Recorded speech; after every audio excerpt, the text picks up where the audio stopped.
Pangarap na van ni Beyonce matutupad na, parkingan handa na, balon meron na din.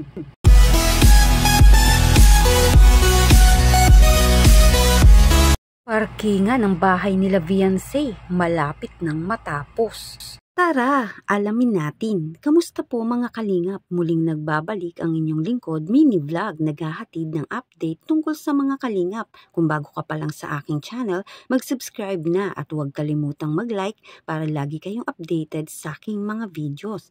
Tapusin po muna natin ang video bago po tayo magkomento. Patuloy po natin din na suportahan ang founder po ng Kalingap na si Kuya Val Santos at Kalingap Rob. Dahil alam naman natin na madaming natutulungan sila ng mga kababayan natin. Araw-araw po natin na suportahan at panoorin ang kanilang mga videos.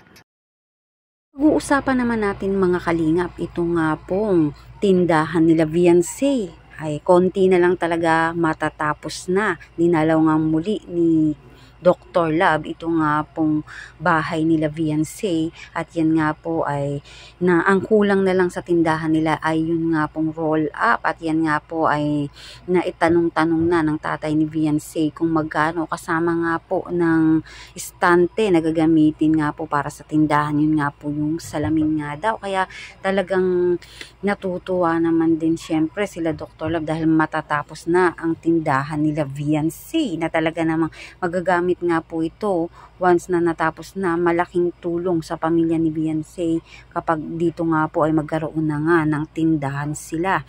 Kaya lubos din na nagpapasalamat nga ang pamilya ni Beyonce, lalo na kay anonymous sponsor na nagbibigay nga po rin ng tulong para nga dito na maituloy-tuloy nga po ang pagpapagawa nga ng tindahan nga po nito nila Beyonce. Ipon muna. Sir Anonymous. Yung pang roll up natin, Sir Anonymous. Yung pang roll up na. Roll up kasi to, itong tindahan na ito. Roll up kasi yan. Hindi naman pwedeng hindi natin roll up yan. Yan o. Kaya ano. Tapos dito, step dito. Pinto dito. Poste dito. Yan o. Poste yan dito. Yan. Tapos poste din doon. Tapos poste sa dulo. Yan.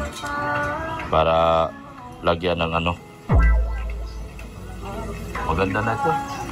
At yun nga mga kalingap, nakita natin na malapit na ngang matapos ang tindahan nila Beyonce at sabay din nga pong pinagagawa ang parking area nga po ng kanila ring bahay at bakuran. Kaya nga po napaka-busy dito nga sa bahay nila Beyonce, maraming pinapagawa at lalo pang pinagaganda. At yan nga, hinihahanda na nga ang parkingan para nga sa magiging sasakyan nila Beyonce. Ayun nga kay Dr. Love, baka naman daw mabigyan ng sasakyan, lalo na van, kasi marami nga po itong sila Beyonce. Once na matapos nga ang parkingan na ito ay talagang babagay nga naman doon ang van nga po na sinasabi ni Dr. Love para sa pamilya nila Beyonce. O malay natin, alam naman natin mag-i-start na nga rin po itong si Beyonce magkaroon ng vlog, magkaroon din ito ng sasakyan once na ito nga po ay mag-vlog na. Kaya ayan ang aabangan din natin sa mga magiging kaganapan nga dito nga sa bahay nila Beyonce. Yan sa bakante na yan. Pero kung ban ito, kung ban ang ilalagay, maalanganin tayo dito sa ano, poste na, bahay na. So mag-alanganin tayo dito pag yari, hindi naman natin masasabi. Bukod dyan mga kalingap, pinagagawa rin nga ang balon sa likuran ng bahay nila Beyonce dahil kung mapapansin natin sa mga nagiging vlog at may mga bisita sila or maglalabas sila Beyonce ay talagang nawawalan sila ng tubig dahil nga hindi naman naging maayos yung dati nga pong ginawa sa kanilang patubigan. Kaya ito malamang ay magkakaroon na sila ng maayos na kukuhanan nga po ng tubig. Ito, panoorin po natin mga kalingap. Tapos na 10 culvert yan. 10 culvert yan. Lalim ng balon ni Beyonce. Yan mo yung mga lupa. Oh, grabe, tambak na lupa.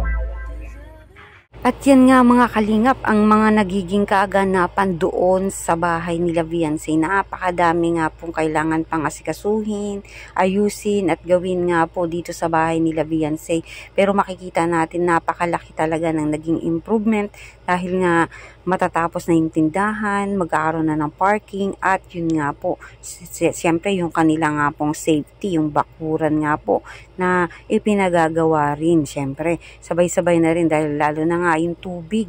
Doon nga po sila rin nahihirapan dahil nga wala silang sa nakukunan na tubig at naglalabas sila sa ilog. Ngayon, kapag natapos na yung balon po na yan ay talaga namang magiging maayos at magkakaroon na rin sila ng sarili nilang kukunan ng tubig mga kalingap.